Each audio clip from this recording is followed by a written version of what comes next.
45페이지 5-2번. 자, 지옥에서 고통받는 중생들의 모습을 말씀하시자. 자, 지장보살님의 비운이 더욱 견고해졌다. 먼저 보현보살님이 예를 갖추어서 법을 청하시다. 그때 보현보살 마살이 지장보살님에게 살해했다. 인자시여, 원컨대 전룡팔보와 미래와 현재의 일체 중생들을 위하여 사바세계와 영부제의 제업으로 고통받는 중생들이 과오를 받는 곳인 지옥의 이름과 혹독한 과보에 대해서 말씀하시어 미래세의 말법 중생들로 하여금 그 과보를 알게 하여 주옵소서. 자, 앞에서 사천왕들이 부처님의 가르침을 봉지한 후에 이어서 보현보살님이 부처님께 공손하게 머리를 숙여서 예를 올리고 부처님께 여쭙는 모습이다. 여기 보현보살님이 왜 사천왕에 이어서 부처님께 질문하시는지 한번 살펴보도록 하겠다. 자, 보현보살님은 법화경을 준해서 살펴보면 원래 동방 보이득상왕 불목의 상수보살이라 하며 비화경에서는 과거 무영 무정여망의 5번째 왕자였는데 이름을 무소해라 하였으며 그 이름을 무소해, 무엇이든 두려워한 바가 없다. 그죠?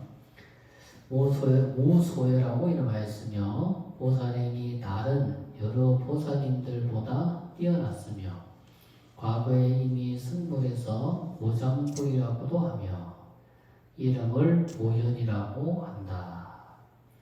자, 보현보살님의 대행이 온 우주법계에 두루하기 때문에 보라고 하고 위치가 묘각인 부처님과 가깝고 부처님의 상호와 똑같기 때문에 현이라고 한다. 그래서 이름만 보면 보와 현에는 이런 뜻이 있다.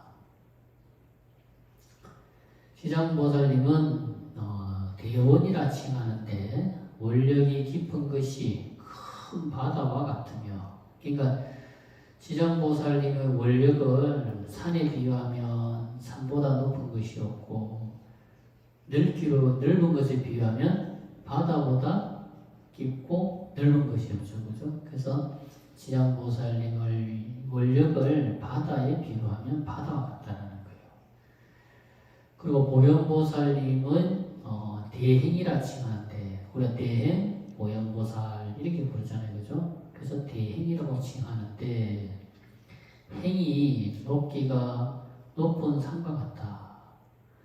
그래서 보현보살님의 대행이 아니면 보현보살님과 같은 대행, 큰 실천이 아니면 지장보살님의 대원을 채울 수가 없으며, 자, 우리가 바다를 메꾸려고 그러면 바다만큼 크고 높은 산이 아니면 바다를 메꿀 수 없겠죠. 그죠? 조그마한 언덕 하나 허물어가지고 바다를 메꿀 수는 없잖아요. 그죠? 그와 같다는 거예요. 그래서 보현보살의 대행이 아니면 지장보살님의 대원을 치울 수가 없고, 또 지장보살님의 또 대원이 없으면 또 보현보살님의 대행을 문제할 수가 없다. 그러니까 대행은 어디에서 나온다? 대원에서 나온다. 그러니까 우리가 그냥 조그만 실천은 그냥 지금 생각나는 대로 할 수 있고 마음먹은 대로 할 수는 있어요. 그러니까 생각나는 대로 하는 거는 한 번을 할 수 있고 두 번을 할 수가 있어요. 또 마음이 일어나서 하는 것도 한두 번은 할 수가 있어요. 예를 들어서 법당 청소, 오늘 우리가 법당이 좀 청소하고 싶은 마음이 문득 일어나서 오늘 내가 왠지 법당 청소하고 싶다. 그래서 오늘 온 김에 법당 청소하고 가는 거. 조금만 마음 내면 누구나 할 수 있어요. 그죠? 그렇잖아요. 그죠? 근데 그거를 예를 들어서 한 달에 한 번이 됐든, 한 달에 두 번이 됐든, 한 달에 세 번이 됐든, 그죠? 내가 정기적으로 꾸준히 하는 거는 그건 쉬운 게 아니라, 그죠? 그거는 뭐가 있어야 된다? 대원이 있어야 된다. 대원. 내가 죽어도 하겠다라고 하는 그런 대원이 없으면 그런 대행을 실천 못하는 거예요. 아까 말했잖아요. 오늘 마음이 일어나서 하는 거 누구나 할 수 있어요. 그렇지만 그거를 정기적으로 꾸준히 안 가지고 실천하는 것, 그런 대행은 대원이 아니면 그런 대행을 실천할 수가 없다. 자, 이처럼 두 분 모두가 성인의 법원과는 아성의 덕을 갖추고 계시고 원행이, 그죠? 원과 행이에요. 대원과 대행이 매우 넓은 것 같다. 모두가 지혜로서 중생들을 살피시고 방편으로 부족한 것을 아시고 중생들을 위해서 부처님께 질문하시는 것이다. 자, 5-3 지장보살님이 또 공손하게 허락하시다. 질문에 허락하시다라는 거죠. 자, 지장보살님이 대답하시었다. 인자한 분이시여, 인자시여, 제가 이제 부처님의 미실력과 또 대사의 원력을 받들어서, 이제 여기서의 대사는 보현보살을 지칭하는데, 큰 보살행을 닦아서 얻은 보살들은 보살, 마살 이렇게 이야기하기도 하고, 또 예를 들어서 관세음 보살님 같은 경우도 관음대사 이렇게 지칭해요. 또 보현보살님 같은 경우도 보현대사, 문수보살 같은 경우도 문수대사. 근데 대사할 때 대자 한자가 어떻게 되냐면 큰 대자에 이제 선비사자를 써요. 큰 대자에 선비사자. 큰 대자에 이제 선비사자. 요 사가 사람을 지칭하는 거예요. 사람을. 예, 큰 사람 얘기는 거 되겠죠, 그죠? 아니면 대인과 같은 그런 의미라고 보시면 되겠죠. 그래서 불교에서는 대사 이렇게 하면 보살, 마살을 지칭하는 다른 말로 쓰기도 한다. 그래서 보현대사의 원력을 받들어서 지옥의 이름과 그 제보에 대하여 간략하게 말하겠나이다. 인자시여, 연부제의 동쪽에 산이 있는데, 그 연부제의 동쪽에 산이 있는데 이름을 철이산이라 하며, 이거 연부제 동쪽에 산이 있는데 철이산이라 한다. 그러면 예를 들어서 이렇게 뭡니까? 연부제라는, 예를 들어 점을 하나 찍어보세요. 연부제라는 점을 하나 찍고 그 연부제의 동쪽이 뭡니까? 철이산, 그죠? 그러면 자, 철이산이라 하며 그 산은 어둡고 깊어서 해와 달도 비치지 않나이다. 여기에 큰 지옥이 있는데 금무간이라 부르며 또 지옥이 있는데 대압이라 합니다. 자, 지장보살님이 부처님의 위실력과 또 보현보살님의 위실력을 받든다는 말씀은 지극히 존경의 의미가 담겨있다. 그러니까 내가 보현보살님의 질문에 답할 수 있는, 그러니까 오롯이 뭡니까? 정답, 그러니까 이제 훌륭한 답변을 할 수 있는 것도 자기의 위실력이 아니고 부처님의 위실력을 내가 받들어서 답을 하는 거고, 또 보현보살님이라고 하는 또 보살님의 원력의 힘에 의지해서 제가 이렇게 답변할 수 있는 겁니다. 이런 뜻인데, 우리말로 쉽게 하면 이런 거죠. 오랜만에 만났는데 건강하시죠? 어떻게 잘 지내시죠? 이렇게 하면 우리가 뭐라고 이야기합니까? 덕분에 잘 지내고 있습니다. 이렇게 이야기하잖아요, 그죠? 그런 의미라고 생각합니다. 그러니까 부처님 덕분에 제가 이렇게 보현보살님의 질문을 받아서 이렇게 답변을 합니다. 이런 뜻과 같다, 이렇게 생각합니다. 그런데 그 의미로 보면 지극히 존경의 의미가 그 속에 담겨 있다.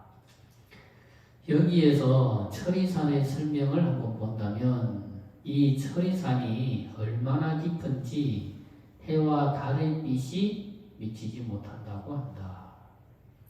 여기에는 해와 달의 빛만 없는 것이 아니라 등불의 빛도 비출 수가 없다고 한다. 오직 부처님께서 세상에 출현해서 성도하실 때만 비출 수가 있다고 한다. 자, 법화경에 보면 대통지성여대께서 성불 하실 때의 내용을 상세하게 설명하고 있는데, 저 악업을 지은 중생들이 오역죄나 시박의 죄를 지을 때 자기 자신의 내면의 불성의 광명을 은폐한 까닭으로 지옥 세계에 어떠한 빛도 비치지 않는 과보를 초래한 것이다. 이처럼 그 어떤 것도 자기가 지어서 자기가 받지 않는 것은 없다. 그 대통지성열의 불께서 이렇게 승불하셔가지고 광명을 탁 놓으실 때 그 광명이 시방세계를 다 비추고 또 어디까지 비춥니까? 지옥 세계까지 그 광명이 비치는 내용이 나오거든요. 그러니까 그 깜깜한 지옥 세계에서 온갖 괴로움과 고통을 받고 있는데 갑자기 부처님의 그 자비광명이 쫙 비치니까 그 지옥 세계까지 환하게 밝아졌어요. 그래가지고 그 지옥 세계 환하게 밝아지니까 지옥 세계에 있는 중생들이 뭐라고 그럽니까? 옆에 사람이 있는 것을 보고 이렇게 하잖아요. 여기 언제부터 사람이 있었죠? 언제부터 사람이 있었지? 이런 말을 하잖아요. 그죠? 그러니까 지옥이라고 하는 것은 상징적으로 항상 어둡다. 그죠? 깜깜하다. 이런 의미를 가지고 있어요. 또 실제로 어둡고 깜깜한데, 실제로 그렇게 어둡고 깜깜한 이유는 뭐다? 우리 마음에 그 청정한 뭡니까? 지혜 광명, 불성 광명이 우리가 악업을 지어서, 그죠? 악행을 지은 과부로 그 불성 광명, 지혜 광명이 싹 사라졌기 때문에 그래서 어둡다라는 거예요. 그러니까 지혜 광명과 불성 광명이 없는 세계이기 때문에 어둡고, 현실적으로는 너무 땅 깊은 곳에 있기 때문에 해와 달의 빛이 미치지 못하기 때문에 또 어두운 거예요. 그러니까 두 가지 이유에서 지옥은 늘 어둡고 깜깜하다. 그래서 중생들은 근원적인 공포심 가운데 어떤 게 있어요? 사람들마다 밤이 되고 어두우면, 그죠? 자기도 모르게 공포심이 일어나잖아요. 두려운 마음이 일어나잖아요. 그죠? 물론 남자들도 다 그런 건 아니지만 남자들 중에서도 어두우면 되게 무서운 사람들이 있거든요. 보살님들은 또 다 그런 건 아니지만 대체로 모든 보살님들 같은 경우는 어두우면 무섭잖아요. 그죠? 옆에 사람이 없고 하면. 그 이유가 뭡니까? 우리가 지옥이라고 하는 곳이 어둡고 끔끔하고 이런 어떤 깊은 의식이 우리 잠재의식 속에 남아있는 거예요. 그렇기 때문에 자기도 모르게 어두우면, 끔끔하면 두려운 마음이 자기도 모르게 일어나는 거지. 그러니까 뭔가 어떻게 보면은 전생에 학습된 것일 수도 있어요. 학습된. 그래서 이제 그 지옥이라고 하는 것은 이제 그런 의미를 가지고 있다.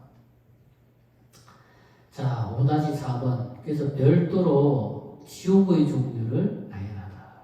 자, 지옥 이름이 몇 개나 되는지 한번 볼까요? 또 지옥이 있으니 사각지옥이요. 지옥이 사각지옥이요.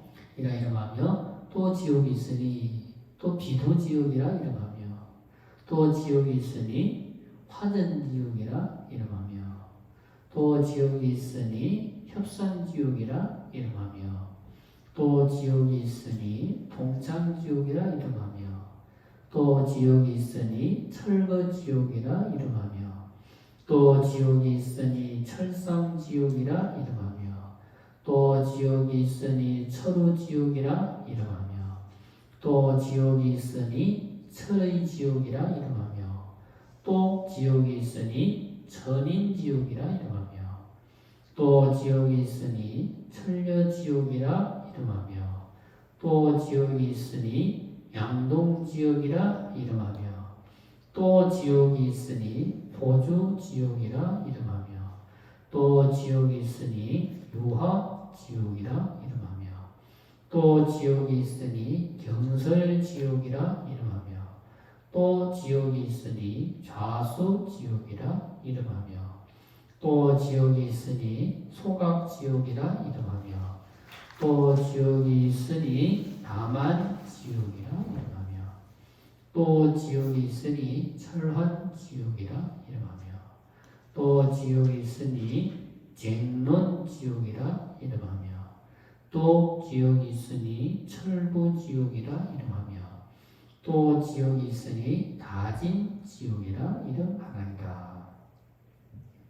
자, 여기의 지옥 이름은 모두가 무간지옥에 딸린 작은 지옥들이다. 그리고 수많은 지옥이 있지만 말로 다 할 수가 없다. 왜냐하면 자기가 지은 과보에 따라서 그에 상응하는 지옥의 이름과 고통이 모두 다르기 때문인데 어찌 말로 다 할 수 있겠는가. 자, 앞의 관중생 음영품 제3에서 지장보살님이 아야 부인에게 말씀하시기를 이런 말씀을 해요. 지옥은 설명을 하는데 한 급을 두고 설명한다 해도 다 할 수가 없습니다. 자, 연부제 중생 억간품 제4에서 노비의 아기가 광복에게 말하기를 또 이렇게 이야기합니다.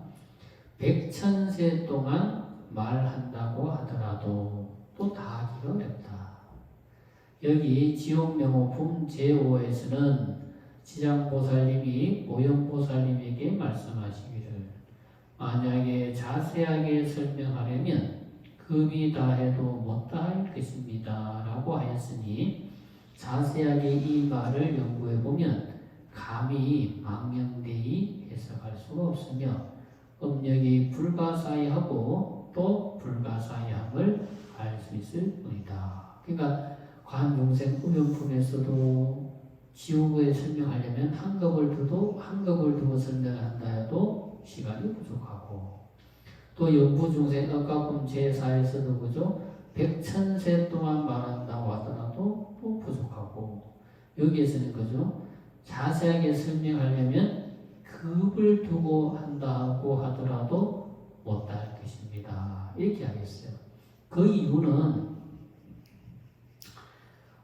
지옥이라고 하는 세계가 우리가 지금 지옥이라고 하는 이름을 이런 지옥 저런 지옥이라고 하는 이름을 우리가 읽어드렸지만 사실 지옥이라고 하는 세계가 지옥이 만들어지고 난 다음에 우리가 지옥을 가서 고통을 받는 것이 아니고 내가 악업을 지으면 그 악업을 짓는 동시에 내가 가서 고통받을 지옥의 세계가 만들어진다는 거예요.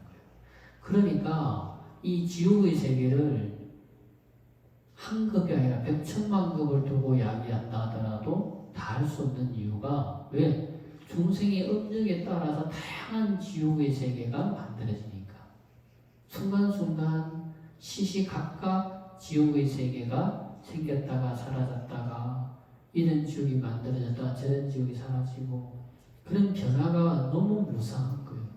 그런 변화가 무상한 이유는 중생들의 업력이 그만큼 다양하고 또 다양한 거예요. 그러니까 우리가 신구의 삼업만 있는 것이 아니잖아요. 그죠? 그 신구의 삼업에 따른 생각, 느낌, 감정이 또 일어나잖아요. 그런 또 생각, 느낌, 감정과 우리가 살면서 가지고 있는 사람마다 가지고 있는 다양한 식견과 사고와 학습된 그런 것들이 너무 다양한 거예요. 그렇기 때문에 짓게 되는 악업의 종류도 다양하고 또 그것 때문에 받게 되는 지옥의 가보도 또 다양하고 그러니까 그것을 시간을 두고 만난다는 것이 참 어렵다 이렇게 보는 거예요. 자 5-5번 그래서 지옥의 이름과 종류를 결론 짓다. 지장보살님이 보현보살님에게 말씀하셨다. 인자시여 철의삶 속에는 이와 같은 지옥들이 셀 수도 없이 많이 있습니다. 자, 앞의 내용을 결론 지으시면서 지장보살님이 말씀하시는데 각각의 지옥에는 또 여러 개의 작은 지옥들이 있어서 셀 수 없이 많대. 그 수량이 무한대에 가깝다고 하겠다. 자, 5-6번 거듭해서 큰 지옥의 이름과 부속 지옥의 이름을 가리키시다. 또 교환지옥, 발설지옥, 분뇨지옥, 동세지옥, 화상지옥, 화구지옥, 화마지옥, 화우지옥, 화산지옥, 화습지옥, 화상지옥, 화량지옥, 화음지옥, 거아지옥, 박피지옥, 음혈지옥, 소수지옥, 소각지옥, 도자지옥, 하옥지옥, 철옥지옥, 화람지옥이 있으니 이와 같은 여러 지옥들이 있나이다. 자, 넘어가서 5-7번 큰 지옥에 따른 작은 지옥들이 있다. 자, 지금 이제 이름을 열거한 지옥들은 그래도 큰 지옥들이에요. 자, 이와 같은 지옥 속에는 각각 또 작은 지옥들이 존재하는데 혹은 하나, 둘, 혹은 셋, 넷에서 또 백천이 되기도 하며 그것들의 이름도 제각각 같지 않나이다. 자, 앞의 경문에 이어서 다시 지장보살님께서 지옥의 종류들이 차마 이루 말로 다 할 수 없을 정도로 많다고 설명하고 계신다. 자, 5-8 지옥의 음력 때문에 만들어진다고 말씀하신다. 그러니까 지옥이라는 것은 우리의 음력에 의해서 만들어진다는 겁니다. 자, 지장보살님이 보현보살님에게 말씀하셨다. 인자시여 이것은 모두가 남연부제에서 악한 짓을 한 중생들의 음력으로 이와 같은 과보를 감독하게 되는 것이옵니다. 자, 지장경 곳곳에서 연부제 중생들이 악업을 짓는 까닭은 습성이 혼란스럽고 또 마음이 일정하지 못해서 부딪히는 대상에 따라서 악한 습을 익힌 자가 많고 또 맑고 깨끗한 성품을 따라 선을 추구하는 자가 적다. 나쁜 짓을 해서 익힌 습기와 나쁜 마음이 뒤섞여서 각자 모두가 다르기 때문에 이처럼 지옥의 숫자를 말로 다할 수가 없음을 또차 말씀하시고 계신다. 자, 5-9번 지장보살님이 음력에 대해서 말씀하신다. 자, 음력이라고 하는 그 음력이라는 것은 어떤 의미를 가지고 있는가? 우리가 음력이라고 하면 업의 힘이라는 뜻인데 해석을 하면 업의 힘.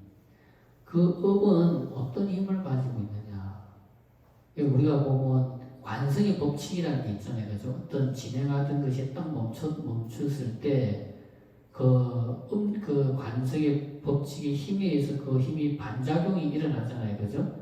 그렇듯이 음력의 힘이라고 하는 것이 힘을 받기 시작하면 그 음력의 힘이 엄청난 힘을 가져오는데 마치 그것이 이제 어떤 힘을 가지고 있는지를 이제 지장보살님께서 설명을 하는 거예요. 자, 음력이란 참으로 큰 것이어서 능히 수미산을 대적할 수가 있고, 그러니까 음력이 크기로 비교하자면 세상에서 가장 큰 산이 수미산인데 이 음력을 가장 높은 것에 비교한다면 수미산보다 더 높다는 거예요. 수미산보다 높고 또 바다 큰 바다보다 깊으며 깊기로는 바다 제일 깊고 넓은데 깊고 넓은 것에 비교한다면 그 크고 넓은 바다보다 더 깊고 더 넓다라는 거예요. 음력이라는 것이. 또 그리고 성도를 장애합니다. 성도라고 하는 것은 성인의 수행, 우리가 성인의 가르침을 배워서 실천하는 것을 성도라고 하고 또 그 실천을 통해서 깨달음을 얻게 되는데 또 그것도 성도라고 하는데 그러니까 깨달음을 얻기 위해서 담는 수행도 수행하는데도 장애가 되고 또 우리가 수행을 해서 깨달음을 얻는데도 뭡니까? 그것이 큰 장애가 된다는 거예요. 그러니까 성도를 장애합니다. 이런 까닭으로 중생들은 비록 작은 악이라 하더라도 가볍게 여겨 죄가 되지 않는다고 말해서는 안 되며 또 죽은 뒤에는 과보가 있으면 틀 것만한 것도 받아야 합니다. 왜냐하면 어버이와 자식이 지극히 가까운 사이라 하더라도 가는 길이 다르며 비록 서로가 만나더라도 대신 받을 수가 없기 때문입니다. 그러니까 아무리 내가 내 자식을 사랑하고 또 내 자식이 부모를 존경하고 따른다 하더라도 죽음이라고 하는 죽음의 길은 다르다는 거예요. 그죠? 죽음의 길이라고 하는 것은 한번 죽음의 길이 갈라질 때는 살고 죽음의 길이 갈라질 때는 아무 의미가 없게 되는 거죠. 그것이. 그래서 부모가 자식의 죽음을 대신할 수 없는 거고 또 자식이 부모의 죽음을 대신할 수 없는 거고 또 자식이 부모를 음력을 대신할 수도 없는 거고 그러니까 부모가 자식의 음력을 대신할 수가 없는 거예요. 자, 그래서 제가 이제 부처님의 위시력을 받들고 지옥에서 제보받는 일을 대략 말하겠사오니 원하건대 임자께서는 잠깐만 들어주십시오. 그래서 우리가 음력이라고 하면 이제 선한 선업도 들어있고 그 속에 악업도 들어있는 겁니다. 우리가 이제 선업의 공덕을 짓고 닦으면 그 선업의 공덕이라고 하는 것이 자기 자신의 음력도 녹이고 자기 자신이 몸과 마음이 건강하고 행복해지고 또 그 선업의 힘이 내 부모, 내 자식에게까지 그 선의 힘이 미치면 내 부모, 형제, 자녀까지도 그 공덕의 힘에 의해서 몸과 마음이 청정하고 건강해지는 겁니다. 근데 악업이라고 하는 것도 마찬가지입니다. 악업이라고 하는 것도 내가 악업을 짓고 악업을 지으면 그 악업을 내가 살아서 다운받으면 죽어서 받게 되는 거고 그 악업의 영향이 내 부모, 형제, 자녀들에게도 미치면 내 부모, 형제, 자녀들에게도 그 악업의 힘으로 괴로운 일이 생기고 괴로움을 받는 거거든요. 그래서 우리가 늘 월을 세우고 늘 또 기도하고 늘 부처님 말씀을 공부하고 또 그 부처님의 말씀을 내가 배우고 또 익힌 만큼 그것을 늘 우리 삶에서 또 우리가 법당에서 또 절에서 부처님 있는 도량, 부처님 모시고 있는 도량에서 그것을 늘 실천을 해야 돼요. 실천. 그러니까 실천 없는 기도, 실천 없는 공부는 그 힘이 약해. 힘이 약해. 우리가 실천이 따를 때 공부와 그 기도가 더 단단해지고 더 힘이 있는 거거든요. 그래서 늘 우리가 실천할 수 있는 불자가 되어야 된다. 그래서 여기에 보현보살님이 등장한 거예요. 그래서 대행으로서 보살의 행을 실천하기를 바라는 거죠. 자, 설명을 한번 볼게요. 자, 여기에서 말하는 핵심 단어는 음력이라고 하는 말이다. 자, 음력에 대한 설명은 앞에서 설명하는 행간 사이사이에 나와 있지만 여기에서 다시 한번 살펴보도록 하겠다. 여기 경문에서 음력을 세 가지의 비유로서 설명하고 있다. 첫 번째, 수미산으로. 자, 수미산이 얼마나 높은데 그 수미산보다 높다고 하니 도대체 얼마나 높으며. 두 번째는 바다로. 자, 바다가 얼마나 깊고도 넓은데 그 바다보다 깊다고 하니 또 얼마나 깊으며. 세 번째는 성도를 장애한다고 하니 도대체 음력이 얼마나 높고도 깊기에 성인의 가르침을 또 성인의 깨달음을 장애한다는 말인가. 여기 세 가지 비유 중에서 가장 무서운 것이 성도를 장애한다는 말이다. 자, 성인의 도, 성인의 가르침 깨달음을 장애한다는 말은 아무리 성인이 되려고 수행을 해도 성인이 될 수가 없고, 또 다른 말로 하면 아무리 소원을 성취하려고 기도해도 소원을 성취할 수 없다는 말과도 같은 것이다. 그러니까 악업이 힘이 강하고 악업을 많이 쌓아놓으면은 이렇게 기도해도 기도의 성취가 없다라는 거예요. 공부를 해도 공부의 깨달음이 없고. 근데 선업이 많고 공덕을 많이 지으면 공부를 해도 공부가 순수하게 장애 없이 되고, 기도를 해도 기도에도 큰 장애 없이 기도가 이루어져요. 그렇지 않으면 그런 마장장애들이 늘 뒤따르고 늘 기도가 순탄하지가 않고 기도가 늘 힘들고 어렵죠. 물론 기도가 힘들고 어려운 걸 이겨내면 그만큼 마음의 업장이 녹아내리고 그만큼 성근이 우리 마음속에 더 깊이 뿌리내릴 수 있지만, 중생들은 마음이 참 고집이 세고 막 강강한 것 같아도 또 반대로 보면 선업을 닦는 부분에 있어서는 마음이 너무 유약해. 좋은 일을 하는 데 있어서는 마음이 너무 부드러워. 악한 일을 하는 데 있어서는 밤잠을 자지 않고 자기 몸이 부서지는지 자기 몸이 상하는지도 모르고 하면서 좋은 일 하자 그러고, 우리가 좋은 공덕을 직접 하면 다리가 아프네, 허리가 아프네, 손가락이 아프네, 머리가 아프네, 뭐 그렇게 아픈 게 많은지 사도 저 조상님 아픈 것까지 다 이야기하는 것 같아. 근데 악업을 자기가 좋아하는 일을 하고 악업을 할 때는 그럼 아픈 것도 모르고 아픈 것도 없어.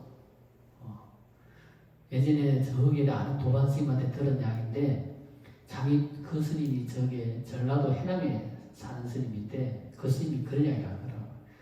자기 동네 어떤 사람을 보니까 도박에 미친 사람을 하나 봤는데, 그 사람이 해남에서 강원도 강원대인가요? 거기를 일주일에 한 번씩 3년을 한 번도 안 빠져갔다 온 사람이 있대요. 즉 사업하는 사람인데. 그러면 금요일날 저녁에 가서 금요일날 밤 저녁, 토요일날 밤 저녁, 그래가지고 또 일요일날까지 해서 월요일날 밤 1시에 내려온다든가 그러한 사람을 봤대요.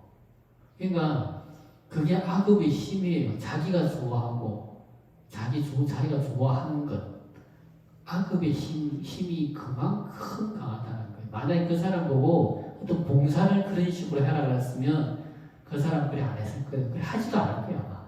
그래서 일주일에 한 번 하는 것도 아마 오만 핑계를 대고 몸이 아프네, 허리가 아프네 이러면서 안 할 거예요. 근데 자기가 좋아하는 그 안 좋은 도박은 길 쓰고 그렇게 가서 하는 거예요. 그 해남에서 갈라 그러면 7시간인가 그렇게 8시간이 걸린다 그런데도 그걸 그렇게 가서 한다는 거예요. 그게 뭐예요? 악업의 힘이 그만큼 강한 거예요.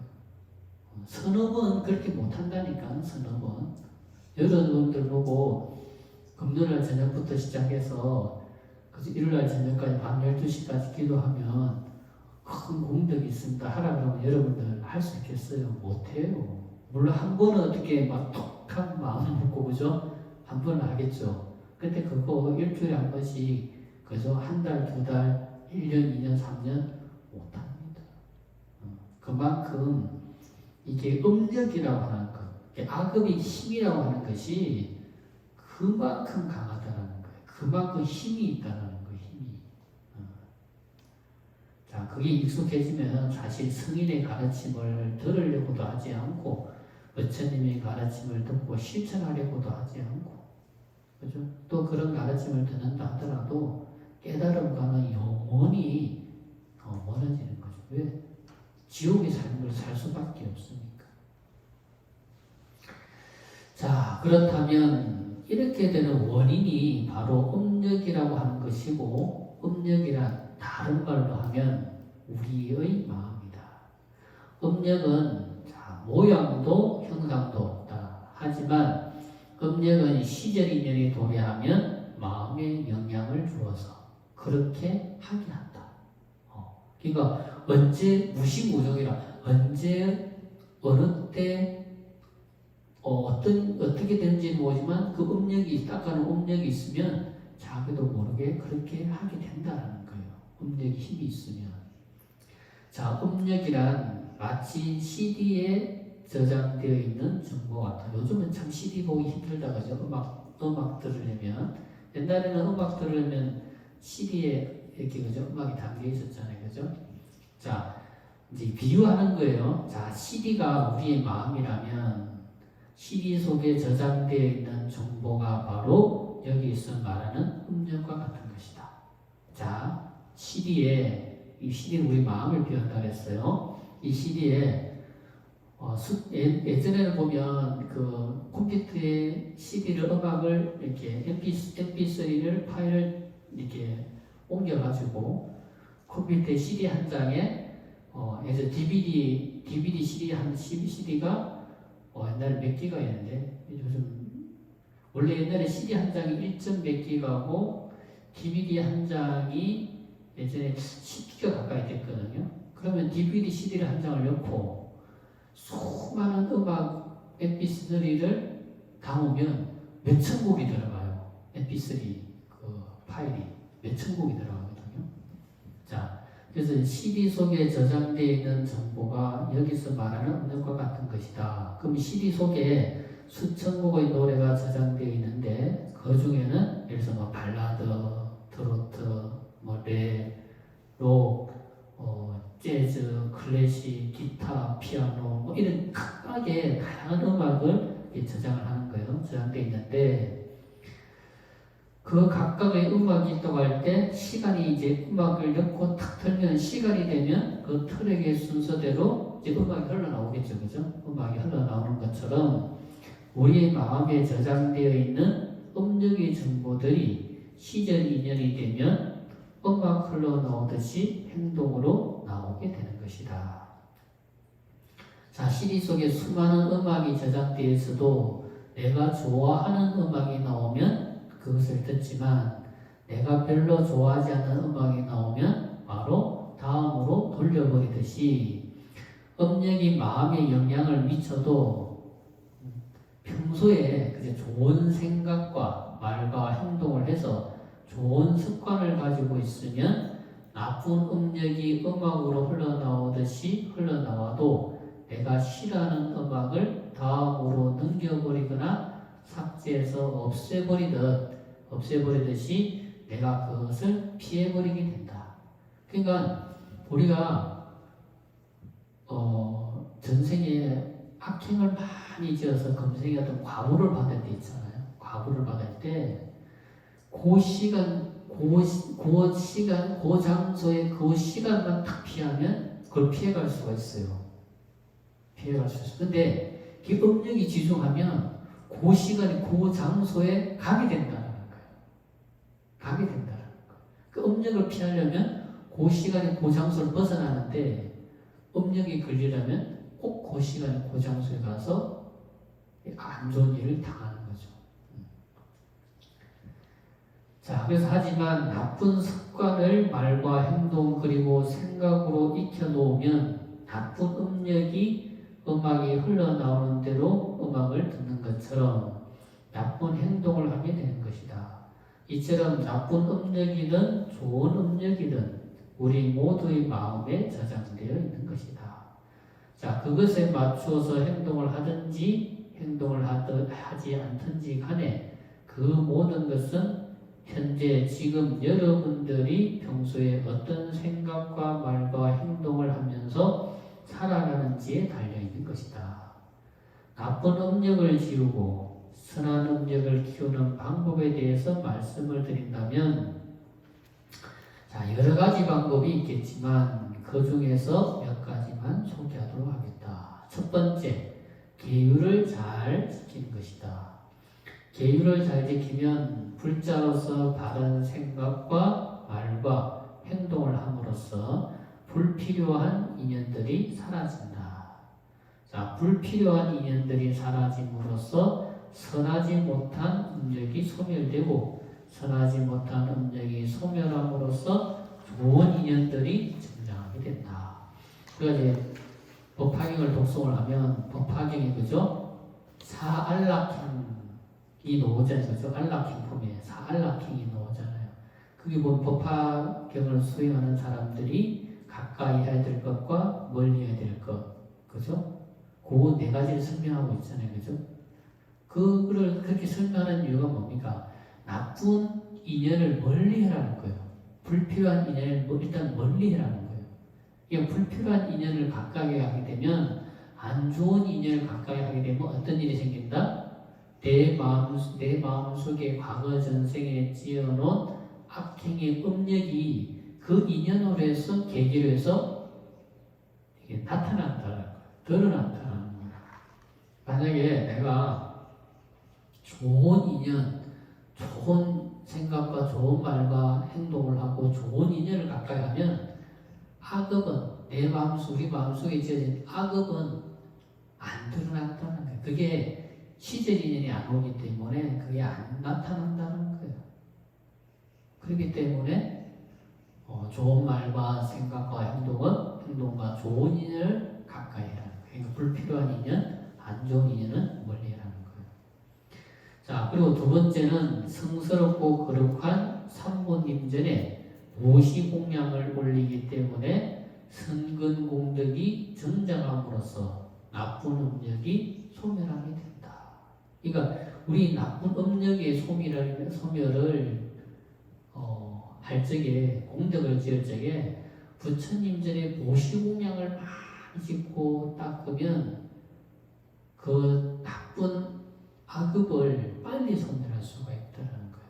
그래서 부처님들이 보시하고 공양 올리고 내가 부처님들이 늘 봉사하고 늘 도량에 그 봉사를 실천하게 되면 성근공덕은 자라나면서 악업은 소멸하게 된다는 거예요.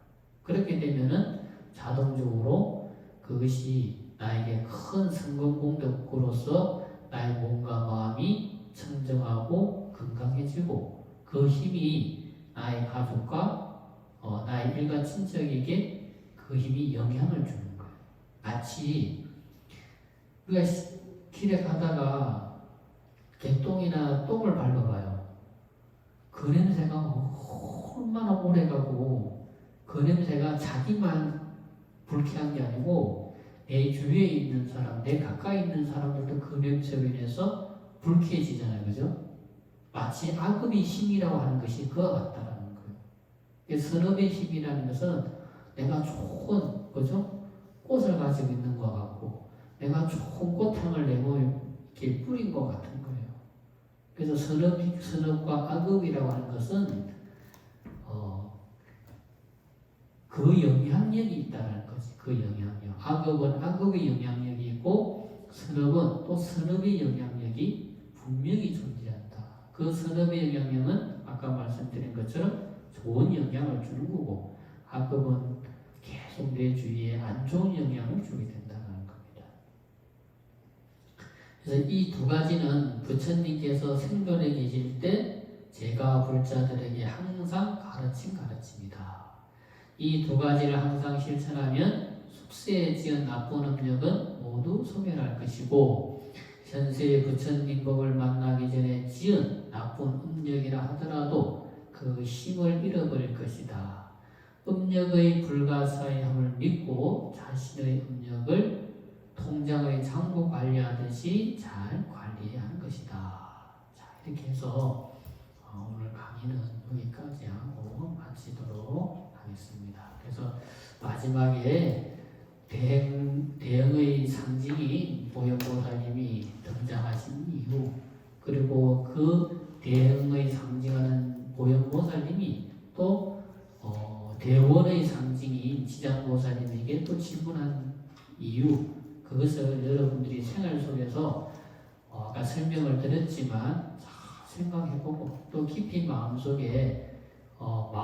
생각하고 사유하고 또 그것을 마음속에 잘 갈무리 하신다면 여러분들이 앞으로 불자로서 살아가는데 큰 진함이 될 것이다. 좌우명이 될 것이다.